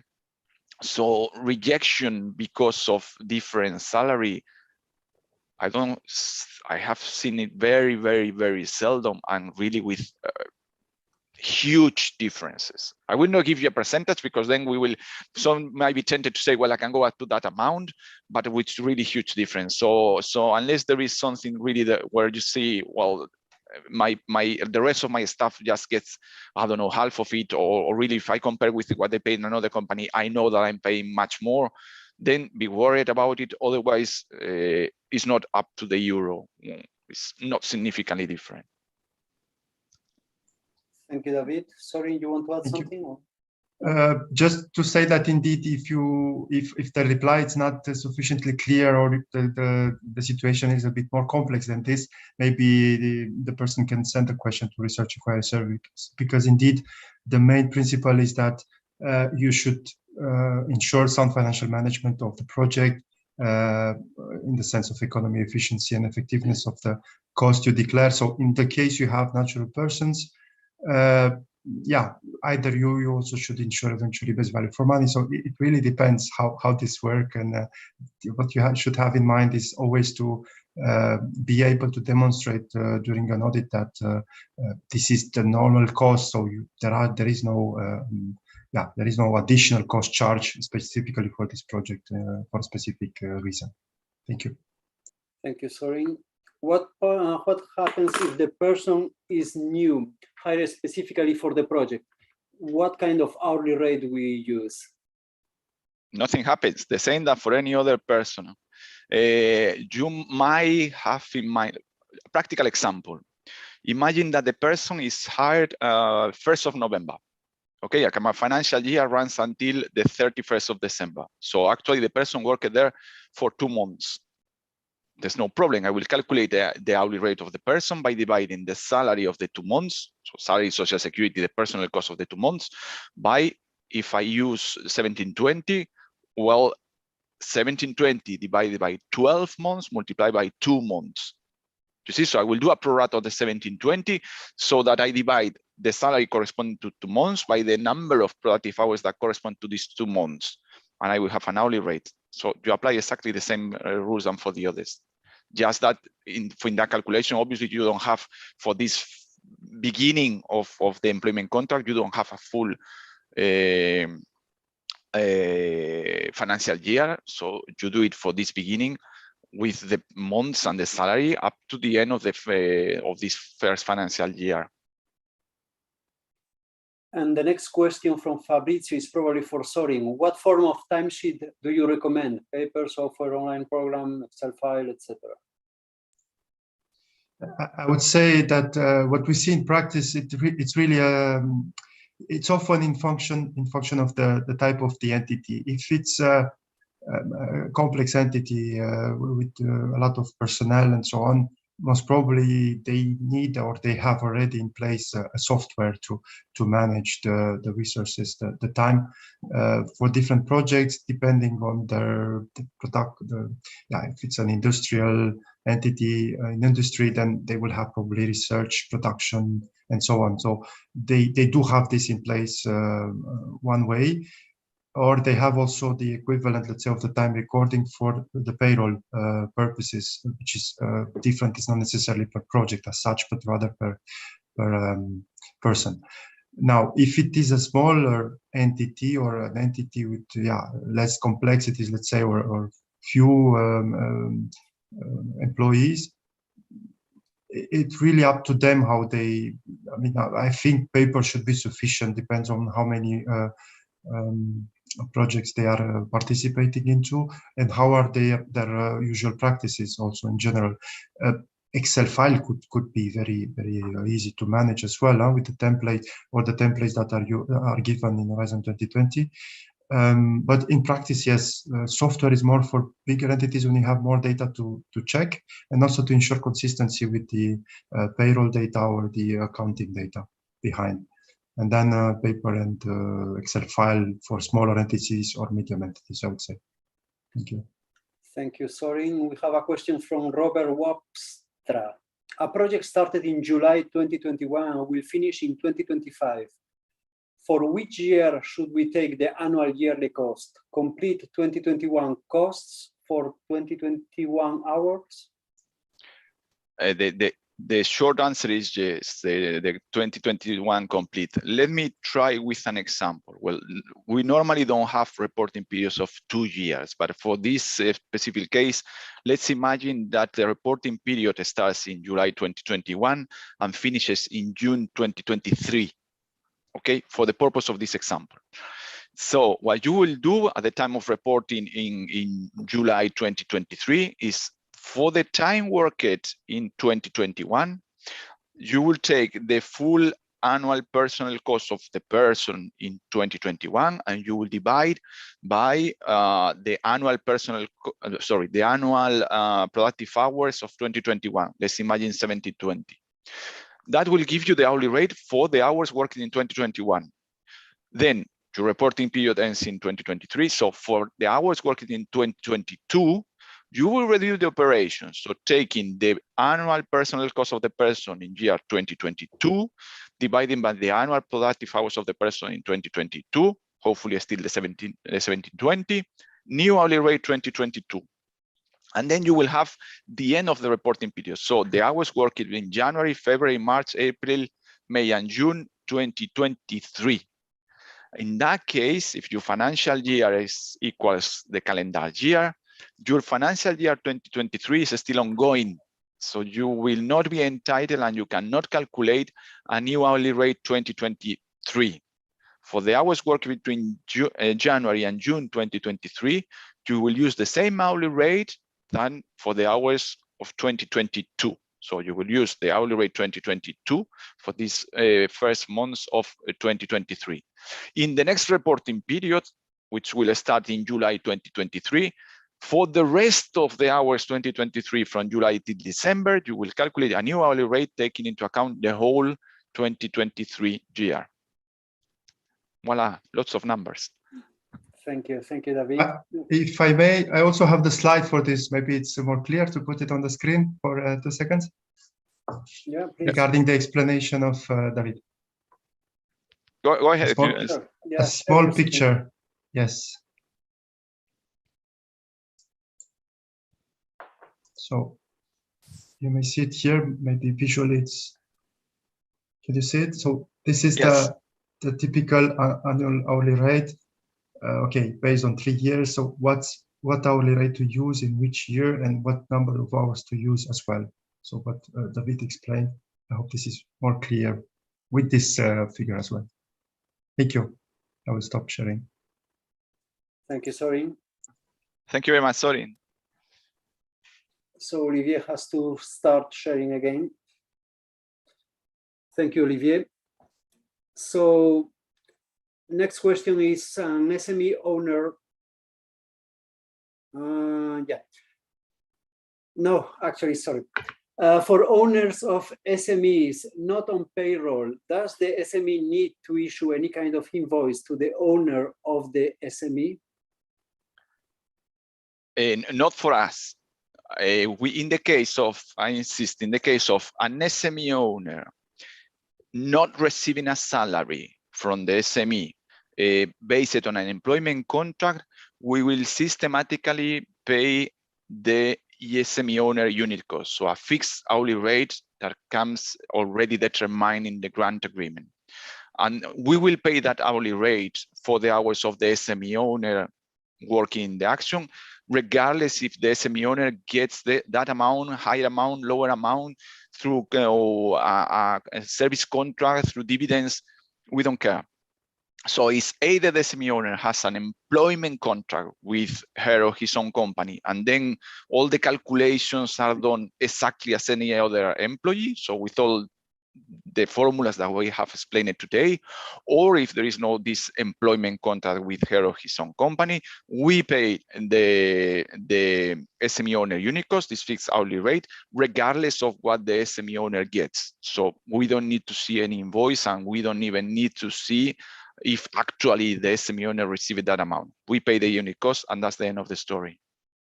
The next question, David, is very similar actually. Is that also the SME owner not receiving a salary? Does he or she need to fill timesheets, and could she or he have a contract with another company? The first is very easy. Does he or she needs to fill timesheets? Yes, of course. All the explanation, as I say, was based on we will pay a fixed hourly rate. So we need to know how many hours worked the person for the action. So the two elements of the equation, number of hours, hourly rate. With SME owners, we fix the hourly rate. So you don't need to go through the calculation. It's going to be set already in the grant agreement, but you need to justify, as any other person working in the action, how many hours your SME owner worked in the action to get the result of how much can be charged to the grant agreement. But the SME owner is not receiving a salary. Yeah, not receiving a salary, it's irrespectively. The formula remains the same, so number of hours multiplied by an hourly rate with the employee. So if the SME owner is an employee, they will have to go through the calculations, choosing the number of annual productive hours, taking the personal cost. If there is no employment contract, so no receiving a salary, for us, in the concept of SME owners, receiving a salary implies that there is an employment contract. If there is no employment contract, there is no salary. Okay, that's important because it creates confusion in some member states. For the purpose of Horizon 2020 grant agreements, a salary derives from an employment contract, nothing else. So SME owner receiving a salary, so no with an employment contract, in any case needs to fill the timesheets, because we need to know, even if we already fixed the hourly rate, we need to know how many hours the person worked in the action. Now, could he or she have a contract with another company? Overall, yes, of course, but it's unclear what it means regarding our grant agreement, because there it's unclear. Is the other company who will be the beneficiary? And then, okay, so if he has an employment contract with the other company, it's going to be a normal employee, or who is going to be there? What's the relation between this other company and the grant agreement? So that part, I cannot reply conclusively because I don't know who will be in that case the beneficiary, if it's still the SME of the SME owner or another company. So that I leave it there. Thank you, David. We have a question now from AM. Do we have to include also the hours costs reported and claimed in another regional project to check compliance with the double ceiling rule? It's EU grants, yes. It's EU grants. So you put together all that you charge to grants in which they are funded or co-funded by the European Union, everything together. I insisted the logic is, yes, it's not about intention, is that if I get 50,000 euros as a salary, I can never, it's not possible in accordance with our EU financial regulations that I charge more to EU grants than the 50,000 euros. You see, so we in Horizon 2020 adapted this rule to calculate it through the number of hours charged. So you need to put together all the hours that you declared into the different EU funded, co-funded actions. Thank you. If I may, Manuel, sorry, just to add here, this also relates a little bit to the previous question about can we put together the timesheet? So you see the importance and the advantage of the added value to really put together the timesheets, because here it would be easier to ensure there is no double funding as well. So yeah, always go back to make the link with the other question. Thank you, Manuel. Thank you. And please excuse me. No problem. Thank you very much. Sorry. So the next question is a little bit complicated. Reporting period 1, from the 1st of January 2015 to the 30th of June 2016. We use the hourly rate from 2015 for the entire period. In the next reporting period, with 2016 closed, can we make an adjustment to reporting period 1 to 2016 using the hourly rate 2016? No. The rule goes into this is the amount that you can charge. So the calculation of the formula is, well, if the financial year is ongoing, this is explicit in the grant agreement, you will use the hourly rate of the last closed financial year. So there has not been mistake. There is no any mistake big in this first 6 months of 2016. So you cannot make that adjustment. The only situation in which you could make an adjustment is if when calculating the hourly rate for 2015, you made a mistake. That may happen, and then it's a real adjustment. I followed the formulas in the grant agreement. I made a mistake somewhere in the calculation, and I'm gonna do an adjustment now.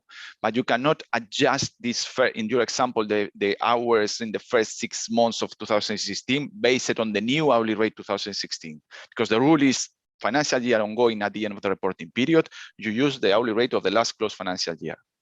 By contrast, for the hours worked from 1st July until the end of 2016, indeed, you will apply the new hourly rate 2016. You do not have to continue using the one 2015, because at that time, when you are preparing the reports for the second reporting period, the next reporting period, ending presumably in 2017, you will already have the financial year 2016 closed. So you have all the information that you need to calculate the hourly rate. So you calculate the new hourly rate and you apply it for the months of 2016 that fall within the new reporting period without changing what is already declared. Thank you, David. Next question is from AM, option 2, individual hours. It is correct to subtract contractual holidays, 11 days per year for public holidays, even if some could coincide with weekends? Okay, this I'm gonna explain, and Sorin, if you want to compliment me later, you go ahead. So the option 2, individual annual productive hours, is based on one formula, which is the annual workable hours minus absences plus overtime minus absences, right?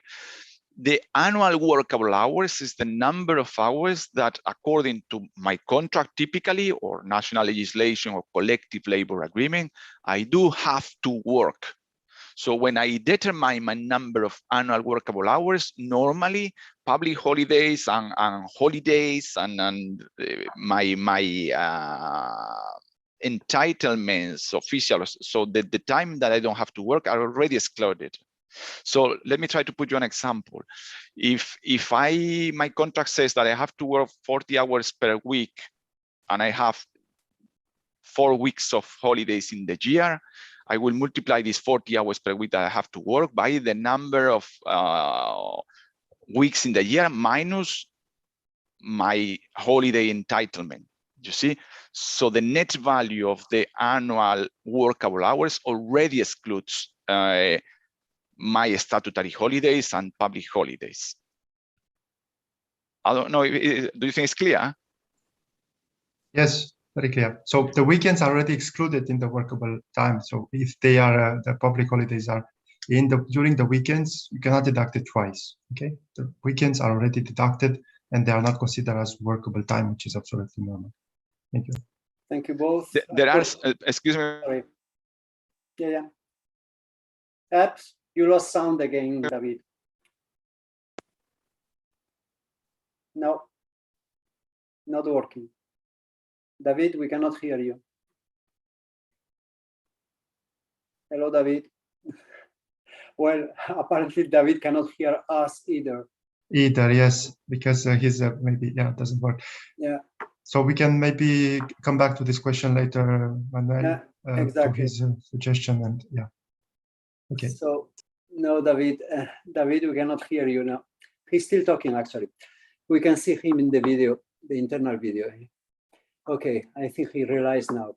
Can you answer this one, Sorin? How to calculate the hourly rate if an employee starts during the year? I think it was already, yes, replied. There is even a specific, yes. Welcome back, David. Is the docking station. I will make a complaint.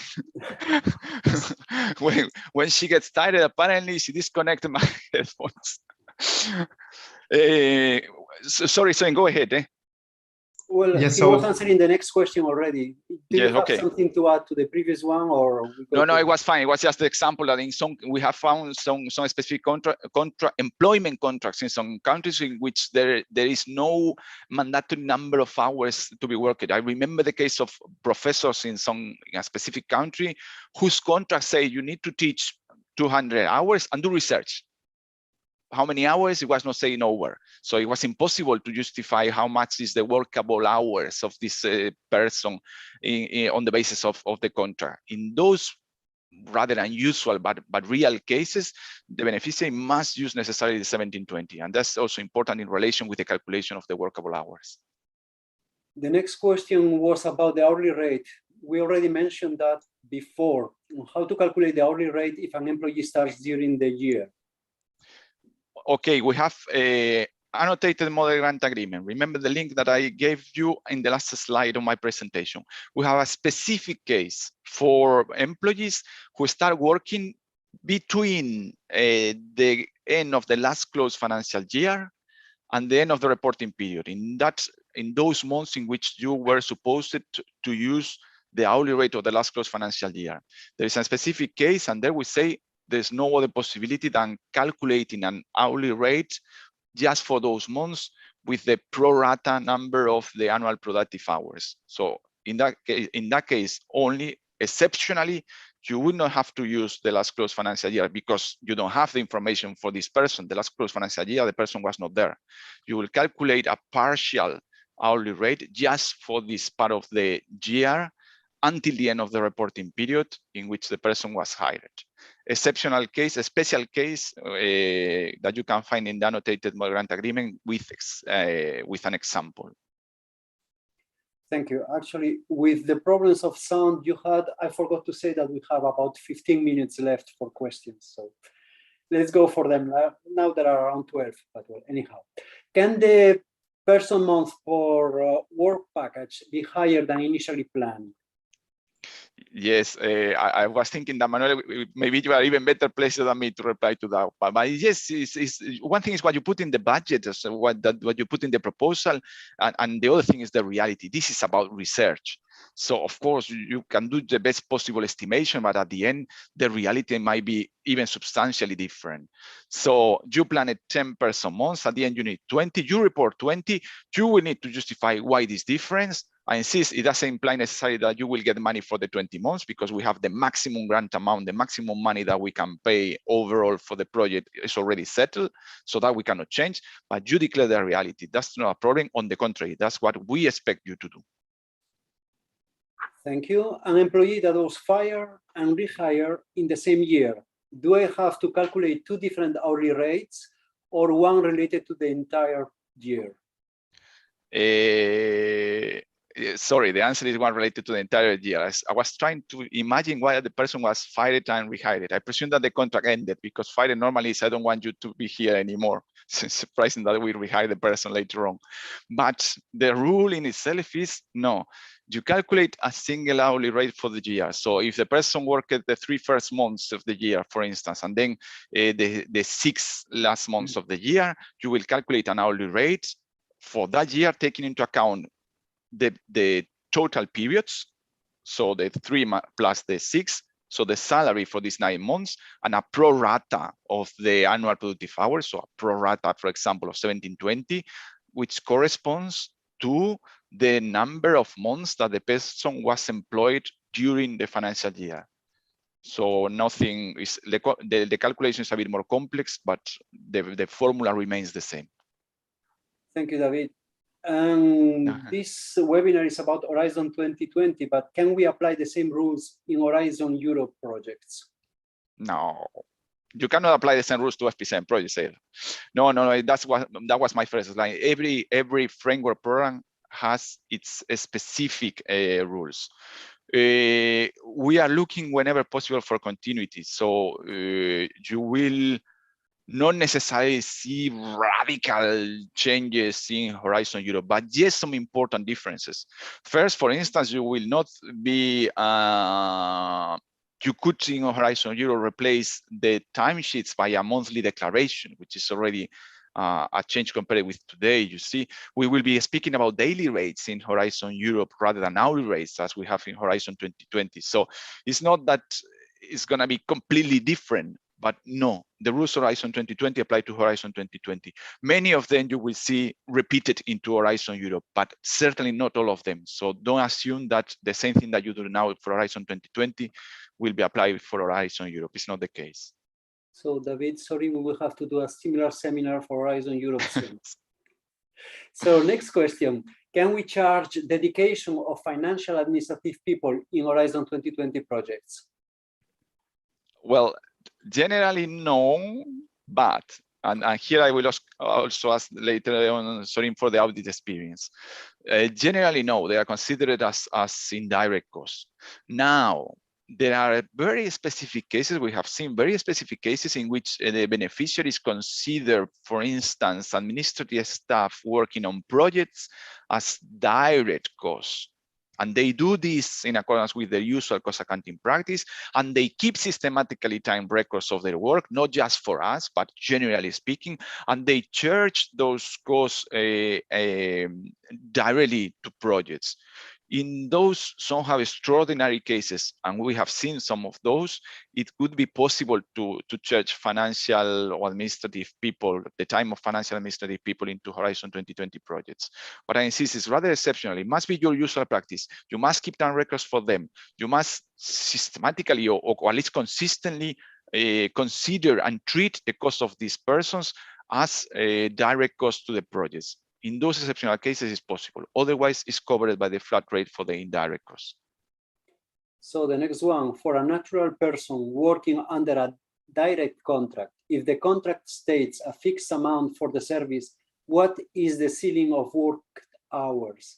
1720 or 2472? I don't know where the 24 comes from. The problem with a direct contract that states a fixed amount for a service is that normally we will consider, and I'm generalizing, because there are details again in the annotated model grant agreement. We have different examples, so you might possibly find something more specific or more ad hoc to your particular situation.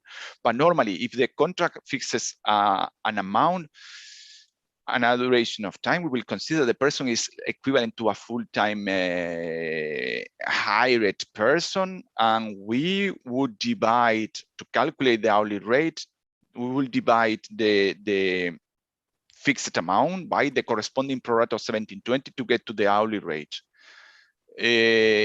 I would say that it's not, if you want to charge cost of a natural person with a direct contract to Horizon 2020 action, having a fixed amount in the contract rather than an hourly rate in the contract of the person is not a good practice. You probably will be losing funding, because as the contract does not say how much the person is supposed to work, I insist, we have to assume that it's a full-time occupation. So in the calculation of, for instance, if it will be annual, if it will be for a whole year, we will divide this total amount by 1720 and multiply again by the hours that this person would work into the action. And we know that in many cases, these consultancy contracts are not supposed to be or not intended to be full-time occupations. So not at all pretending to tell you how to sign your contracts, but if it is for Horizon 2020, probably having an hourly rate already in the contract non-employment, it would be a better approach. Otherwise, we would have to consider as a full-time occupation. The next question is about maternity leave. Is this a cost eligible? I can try to reply to this one because it's so well explained in the annotated grant agreement and I have it in front of me. So for parental leave in general, not only maternity, the salaries and social contributions paid during parental leave are eligible as part of the basic remuneration under 3 conditions. They are mandatory under national law or related collective labor agreement or under the employment contract, of course. The beneficiary has actually incurred them, so they're real for the beneficiary, and they are not reimbursed by national authorities, central, regional, or local, and only the net amounts, which means that only the net amounts are eligible. So yes, they are eligible, but please pay attention to the reimbursement by national authorities that you have to deduct as well. Thank you. Thank you, Sorin. In our company, there are employees that have no fixed contractual working hours. Should we calculate with 1720 hours as average? If really the situation is that there is no fixed contractual working hours, and I insist, we're speaking about employees, you have to use the option 1, the 1720. That would not be a matter of a choice. The other 2 options depend always on having a reference for the annual workable hours. So what you qualify as contractual working hours. So in that situation, you will have to use 1720. Thank you. A question from M. Can the hours in the timesheet be rounded? It depends on the rounding, I would say. Look, this time I'm going to use an example of Horizon Europe. We also are speaking about the number of days, and we accept that at the end of the calculation, when reporting, you do a rounding to the nearest half day. So if you say, well, can we round at the end of the financial year the number of hours up or down to the nearest full hour? Well, I don't see there is any problem. If you intend to round every 31 minutes to 1 hour, that might be problematic. Don't you think so? Sorry. Indeed, it depends what's the impact of this rounding. So if the rounding is indeed 0.5 out of I don't know how much, indeed this could be considered not material overall, let's say, during an audit. But if indeed this rounding is for each 1 hour, or indeed this could have a bigger impact. So it depends really on the financial impact of this rounding. But yes, of course, please use your usual practice for this and don't calculate with 10 decimals either, because I don't see the added value to do that. So what we see in practice is probably 1 or 2 decimals eventually. Yeah? Thank you both. Next question is, does the amount received through Horizon 2020 regarding SME owners declared under staff cost need to be declared by the SME as expenses in the tax declaration form? You need to ask your tax authorities. We don't control and we don't know about the national tax legislation. So that's something that you need to check with your tax authorities. The only thing that I might say there, because this we have had regarding VAT, is that the money that we give through Horizon 2020 grants is a grant. You are not selling us any service. So it's something that is not to be considered under VAT. But here I presume that you are speaking about the income tax of the person, and there you need to see with your national tax authorities. Thank you. We have one person with 40% work agreement. We use the recommended hourly rate with productive hours, 17, 20 hours. It is correct if we calculate 40% of hourly rate. Well, you calculate 40% of the number of hours because the person works 40%. So 1720 is the number of annual productive hours for a full-time employee. So if the person is a part-time employee at 40%, you will calculate the corresponding prorata, so the 40% of 1720 hours in order to determine the hourly rate. So the personal cost of the person will be divided by 40% of 1720. Thank you. We are already at noon. What about staying a few more minutes to answer a few more questions? Sorry, David, are you available? 5 more minutes? Yeah, it's snowing very hard here in Brussels. For those of you that cannot see, it's really Christmas, so why not? Okay, a few minutes then. How to report person month for master and PhD students? I frankly don't see any different with any other. Now, one thing, perhaps, just in case. You report and now as hours change to the action and then convert it into person months, the time that the person worked in the action. PhD students normally have other activities besides, sometimes they do teaching or they do their own, or they participate in trainings. That's not time worked for the action. It's not to be considered neither for financial reports, so we cannot pay for that because they are not working in the, even if the main purpose of their activity is our action, if they are teaching, for instance, that's not time spent in the Horizon 2020 action, and it cannot be charged to it, and it cannot be either taken into account to the for the calculation of person months. For the rest, I don't see any difference with any other type of persons. Thank you. We have a question from Francesca also. How can we charge SME owners if they don't get paid? Does it mean it is in-kind contribution or that we can pay the person through the project? Maybe I can. Yes. Please. Yeah, I can try this one and then don't hesitate to compliment David. So the SME owners are charged through a fixed unit cost rate based on Marie Sklodowska-Curie actions, which is defined in advance and fixed by the Commission decision. Then what you can charge is only the number of hours the SME owner worked for the action multiplied by this fixed rate. Now, this is to be considered, and there is a specific part in the financial statement as being 6284, so the category SME owners. But that person, or that we can pay that person through the project. This is for the declaration through the European Commission. Okay. Now, how the SME owner is paid through service contract, through dividends, or through other elements, that is another matter that it's out of our. I mean, there is no requirement as such by the Horizon 2020 grant agreement.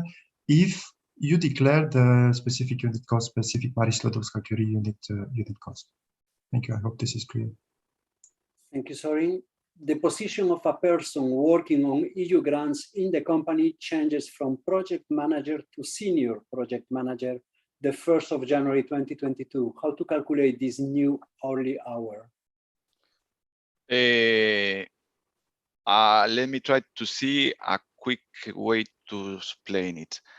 The changes in the position of the employee do not affect the calculation. So there's nothing happening differently because the person was promoted or because there was a salary increase or whatever. It doesn't not impact in the formulas and the periodicity and the calculation.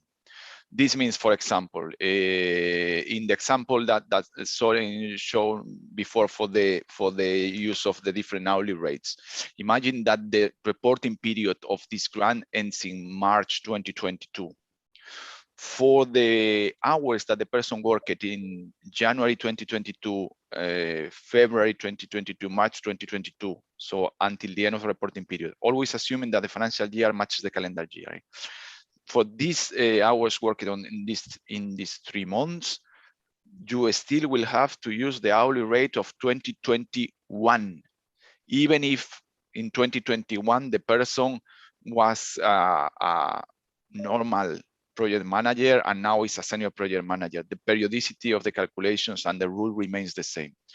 This is the reason why we also created, for those who felt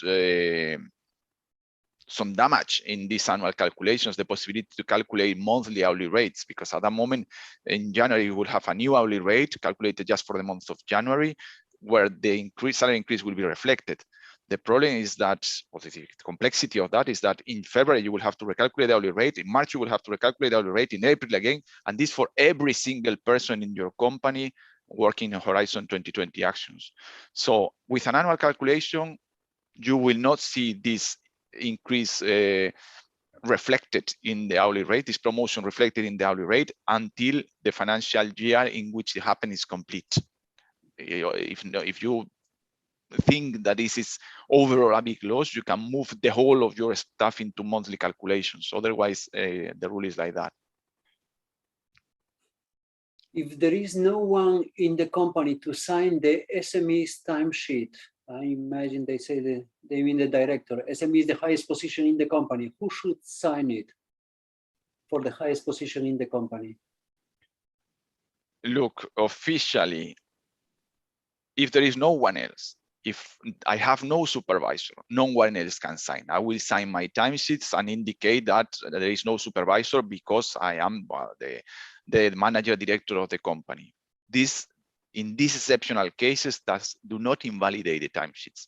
Now, it's true that if nobody can cross-check or corroborate the number of hours that I declare in my timesheets because there is no supervisor, well, in case of an audit, there might be some additional checks because we are missing one of the elements assuring the reliability of the timesheets. But I insist, the timesheets do not become automatically unreliable or do not become automatically unacceptable because I am the top manager in the company and I have no one else on top of me who can supervise my work and verify, corroborate my hours. But it's exceptional. I mean, we're normally speaking about one person per company. Yeah? Thank you very much, David. And now let's go with this one. And as a last question from Francesca, can we use different hourly costing criteria for people charged under different projects funded by different institutions? I was hoping that we would not get this type of questions. Well, in such a situation, you are most likely in the case of project-based remuneration, when the salary of the person increases because the person participates in a specific project. And that's another whole new world for the calculation of the hourly rates. Is it possible? Yeah, it's possible, of course. Now, we really, as a very general message, we might only accept as eligible cost for us in a situation as such what the person would be paid for work in national projects. And this is really the very basics of the messages for the calculation of project-based remuneration. The only thing that I can say about that is, if this is something that you normally do, if it's the remuneration practice to pay more for one type of projects and less for another type of projects, please go to the annotated model grant agreement and read the section about project-based remuneration. And then you likely will have some questions, and you may come to us through the Research Inquiry Service or to your national contact points. In those countries in which the use of the project-based remuneration is common, I can tell you that they are really experts on how to manage those cases. I mean, the national contact points. Thank you very much, David. And sorry, we have to close here, but we have to close in a moment. And I just wanted to repeat what David said, that you always have the Research Inquiry Service, you have the FAQ sections in the Funding and Tenders portal, and absolutely everything is in the annotated grant agreement. So there is a very important source actually for any kind of information. The next webinar, as you know, probably we are having these webinars every 2 months now. So most probably next webinar will be early February or around February. We will have to see about availability of the different speakers. In any case, we announce these webinars something like 3-4 weeks in advance in the news section of the Funding and Tenders portal. So check there from time to time. Usually we never require registration, so you can just pop in and follow the seminar. So just to finalize, I would like to thank again David and Sorin for the presentations and for the questions. You know that presentations are in the event page, so you can always check them. The recording will be there also for at least a couple of years. I also want to thank Emmanuel and Olivier for the technical support in this webinar, and of course all of you for attending. Just take care now and enjoy your lunch. Bye. Thank you very much.